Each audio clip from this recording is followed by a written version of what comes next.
मित्रांनो, PSI व्हायचं स्वप्न आहे, पण त्याच्यासाठी काय करावं लागतं किंवा त्याच्या काय अटी असतात, त्याला शारीरिक पात्रता काय असतात, शैक्षणिक पात्रता काय असतात, हे महाराष्ट्रातील बऱ्याच विद्यार्थ्यांना माहिती नसतं.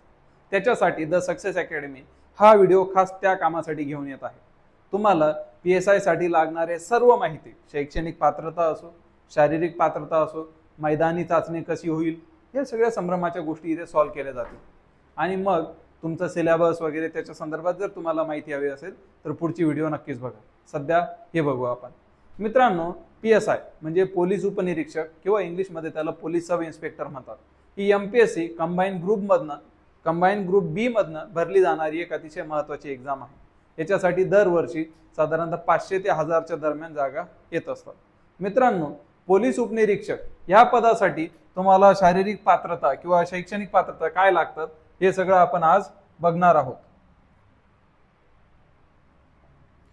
सगळ्यात पहिले शैक्षणिक पात्रता. मित्रांनो, PSI साठी कुठल्याही पर्टिक्युलर डिग्रीची किंवा पर्टिक्युलर शाखेतल्या डिग्रीची अजिबात गरज नाही. तुमच्याकडे कुठलीही डिग्री असेल, इव्हन यशवंतराव चव्हाण मुक्त विद्यापीठाची सुद्धा पदवीधर डिग्री असेल किंवा तुम्ही लास्ट इयरला जरी असाल तरी काही भागांमध्ये, काही पर्टिक्युलर केसेसमध्ये शेवटच्या वर्षी असताना सुद्धा अप्लाय करता येतं. तुम्हाला पुणे युनिव्हर्सिटी असो किंवा महाराष्ट्रातील किंवा भारतातली कुठलीही UGC ने मान्यता प्राप्त दिलेली किंवा मान्यता दिलेली कुठलीही युनिव्हर्सिटी तुम्हाला ह्या डिग्रीसाठी चालते. एकदा तुमची ही डिग्री असेल तर तुम्ही PSI साठी नक्कीच अर्ज करू शकता. त्याच्यानंतर PSI साठी तुम्ही अर्ज केल्यानंतर तुम्हाला वयोमर्यादा बघायला लागते. PSI होण्यासाठी कमीत कमी वय तुमचं 19 वर्ष पाहिजे व जास्तीत जास्त वय तुमचं 31 वर्षापर्यंत असू शकतात. पण यामध्ये OBC, SC किंवा ST कॅटेगरीच्या कॅन्डिडेट्सला 3 वर्षाचं एज रिलॅक्सेशन भेटतं. जसं की सर्वसाधारणतः ओपन कॅटेगरीच्या कॅन्डिडेटला 19 ते 31 वयापर्यंत अर्ज करता येतो, पण OBC आणि SC ST चा विद्यार्थी 32, 33 किंवा 34व्या वर्षी सुद्धा अर्ज भरू शकतो. त्याच्यासोबतच मागास प्रवर्गासाठी ही तुमचं एज रिलॅक्सेशन भेटतं. सोबतच जे माजी सैनिक असतील किंवा स्पोर्ट्स पर्सन ज्यांच्याकडे स्टेट लेवलचं किंवा नॅशनल लेवलचं कुठलं सर्टिफिकेट आहे, यांना महाराष्ट्र शासनाचे जसे निकष असतील त्याप्रमाणे सवलत भेटते. पण सध्या एक्स डिफेन्सवाल्यांना किंवा एक्स सर्व्हिसमॅनला व स्पोर्ट्स पर्सनला वयाच्या 36 वयापर्यंत एज रिलॅक्सेशन म्हणजे वयात सूट भेटते. म्हणजे तुम्ही 35व्या वर्षी सुद्धा PSI होऊ शकता. सो ह्या छोट्या छोट्या गोष्टी एकदा लक्षात घेतल्या की त्याच्यानंतर तुम्हाला एज आणि तुमचं शैक्षणिक पात्रता लक्षात आल्यानंतर शारीरिक पात्रतेकडे बघावं लागतं. मित्रांनो, PSI होण्यासाठी पुरुष कॅन्डिडेटला किंवा मेल कॅन्डिडेटला उंची किमान 165 सेंटीमीटर लागते. 165 सेंटीमीटर उंची असेल आणि त्याच्यासोबतच तुमच्या छातीचा जो घेर असतो, आपला टेलर जसा मोजतो तसा तो 79 सेंटीमीटर पाहिजे, पण तो साधा पाहिजे. एकदा फुगवल्यानंतर तो घेर 5 सेंटीमीटरने वाढला पाहिजे. मग आता तो घेर तुमचा, समजा तुमची छाती जर 82 म्हणजे 82 सेंटीमीटर असेल तर छाती फुगवल्यानंतर ती 87 सेंटीमीटर एवढी आली पाहिजे. तेव्हा तुम्ही त्या शरीराच्या निकषामध्ये किंवा शरीराच्या अटींमध्ये बसता, शारीरिक पात्रता पूर्ण होते. महिला उमेदवारांना मात्र फक्त उंची बघितली जाते. त्यांची उंची 157 सेंटीमीटर 157 एवढी असेल तर ते त्या शारीरिक पात्रतांमध्ये PSIच्या बसतात. याच्यातही तुम्हाला एक गोष्ट लक्षात घ्यायची आहे की महिला उमेदवार असो किंवा पुरुष उमेदवार असो, तुम्हाला शारीरिक पात्रतेमध्ये सूट कॅटेगरीमुळे मिळत नाही. म्हणजे OBC, SC, ST किंवा ओपन सगळ्या कॅन्डिडेटला शारीरिक पात्रता सारखीच असते व शैक्षणिक पात्रता सुद्धा सारखीच असते. तुम्हाला कॅटेगरीमध्ये सूट फक्त वयाच्या लिमिटमध्ये भेटते. आता याच्यानंतर मग सर आमचं ग्राउंड होतं का? हो, होतं. PSIची परीक्षा एकदा तुम्ही पास झाले, प्रिलिम्स निघाली, मेन्स निघाली की तुमची ग्राउंडची चाचणी होते. पण इथे एक गोष्ट लक्षात घ्या, पूर्वी PSIचं जे ग्राउंड व्हायचं त्या ग्राउंडमध्ये 100 गुण असायचे व ते गुण तुमच्या मेन्सच्या स्कोअरमध्ये पकडले जायचे, त्याच्या आधारे कट ऑफ लागायचे. आता तसं राहिलेलं नाही. आता ग्राउंड तुम्हाला फक्त पात्र आहात की नाही किंवा क्वालिफाय करताय की नाही एवढंच आहे.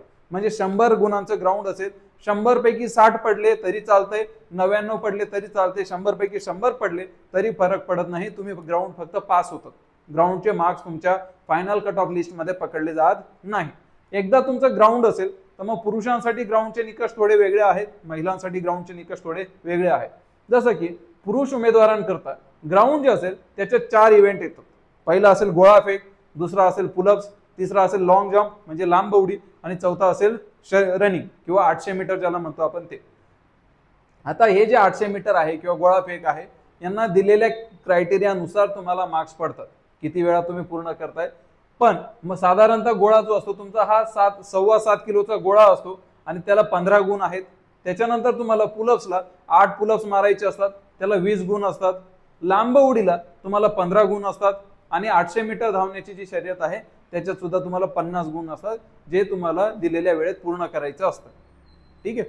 ह्यासोबतच महिला उमेदवारांच्या इव्हेंटमध्ये थोडासा चेंज आहे. जसं की याच्यामध्ये तुम्हाला गोळाफेक दिसेल, धावणे पण दिसेल, लांब उडी पण दिसेल, फक्त तुम्हाला दिसणार नाही ती आहे पुलअप्स. महिला उमेदवारांना म्हणजे आपण वरती खांबाला लटकून जे वरती खाली करतो ते पुलअप्स महिला उमेदवारांना नसतात. गोळाफेक पण महिला उमेदवारांचा थोडा हलका असतो, 4 किलोग्रॅमचा गोळा असतो, पण त्याला 20 गुण आहे. पुरुषांमध्ये गोळा हेवी जरी असला तरी गुण कमी केलेले आहेत, महिला उमेदवारांना गुण जास्त आहेत गोळाफेकला. धावण्याची पण शर्यत जी आहे पुरुष उमेदवारांना 800 मीटर आहे, महिला उमेदवारांना 400 मीटर आहे. आधी महिला उमेदवारांना ही शर्यत मोठी होती, पण आता ती कमी करण्यात आलेली आहे. 400 मीटरसाठी त्यांना 50 गुण आहेत आणि त्याच्यासोबतच लांब उडीला 30 गुण. सो हे 50, हे 30 आणि हे 20 असे टोटल एकूण 100 गुण त्यांनाही आहेत. इथेही तुम्हाला 50, 15 आणि 15, 30 आणि 20 असे 100. या 100 पैकी कुठल्याही इव्हेंटमध्ये तुम्हाला 60 गुण पडत असतील, फक्त 60, तरी तुम्ही आरामात क्वालिफाय होता. सो पोलीस भरतीसारखं खूप ग्राउंडवरती धावत बसण्यापेक्षा किंवा खूप मेहनत करण्यापेक्षा तुम्हाला फक्त क्वालिफाय होईल, तुम्ही पात्र व्हाल, एवढंच ग्राउंडची तयारी तुम्हाला करायची आहे. ग्राउंडला घाबरून जायची बिलकुल गरज नाही. याच्यानंतर PSIची जी परीक्षा पद्धती असते ती 4 टप्प्यांमध्ये होती किंवा 3 टप्प्यांमध्ये म्हणा. सगळ्यात पहिले तर प्रिलिम्स होते.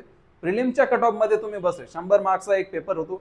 100 मार्क्सचा पेपर, 100 क्वेश्चन, 1 तासाचा पेपर. त्याच्यात तुम्ही जर पास झाले किंवा कट ऑफ मध्ये बसले, तुम्ही मेन्सला जाता. मेन्सला तुम्हाला 2 पेपर असतात, 200 मार्क्स. पहिला पेपर असतो इंग्लिश व मराठीचा आणि दुसरा पेपर असतो GK आणि मॅथ रिजनिंगचा. ह्याच्यातही तुम्ही पास झाल्यानंतर तुम्हाला ग्राउंडचं बोलावणं येतं, मग डॉक्युमेंट व्हेरिफिकेशन वगैरे, फिजिकल वगैरे सगळंच होतं, पण तुमचं ग्राउंडचं क्वालिफिकेशन होतं. आता ग्राउंडचं क्वालिफिकेशन झालं की त्याच दिवशी तुमचा इंटरव्ह्यू सुद्धा होतो. एकदा तो इंटरव्ह्यू झाला, इंटरव्ह्यू मात्र येथे 40 मार्काचा असतो. ग्राउंड 100 मार्काचा असतं, 60 पाडायचे असतात, इंटरव्ह्यू 40 मार्काचा असतो.